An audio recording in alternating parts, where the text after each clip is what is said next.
This is known as the Hong Bowl. It is a piece of export porcelain. The bowl depicts Canton, which was where this particular bowl would have been traded.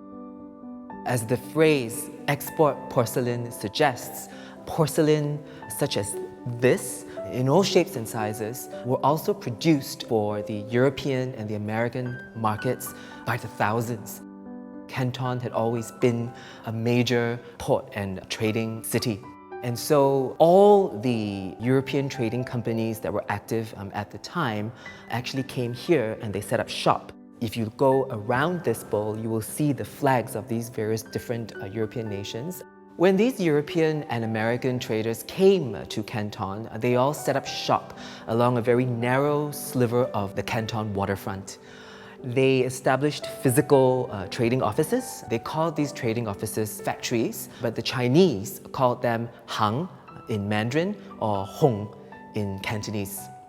And the hongs were in essence middlemen. The Europeans would liaise with the Chinese to procure or make an order for luxury commodities, which they would then send back to Europe and America.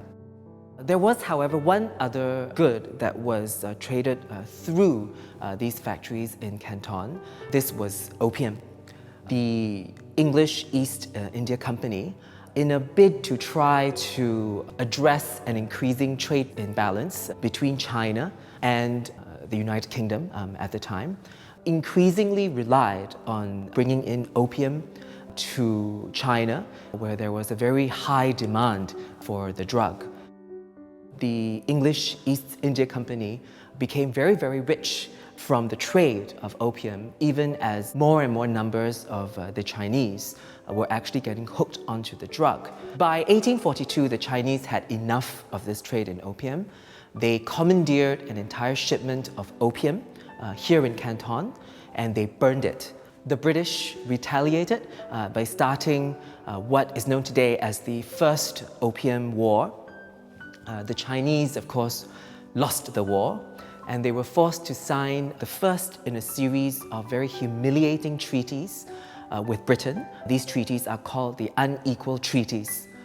And part of the treaty called for the opening up of 5 other port cities in China.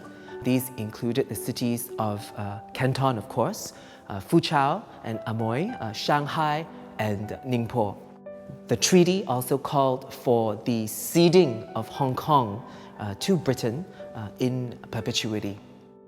If it weren't for trade in Canton, if it weren't for the system of foreign trade that is depicted here in the Hong Bowl, and if it weren't for the First Opium War, there would not have been the significant immigration of Chinese, specifically Hokkien and the Fuzhou communities into Singapore. So if it wasn't for Canton and the First Opium War, my grandfathers would not have arrived in Singapore from Fuzhou and Amoy, and I, and in fact many of you, would not be here in Singapore today.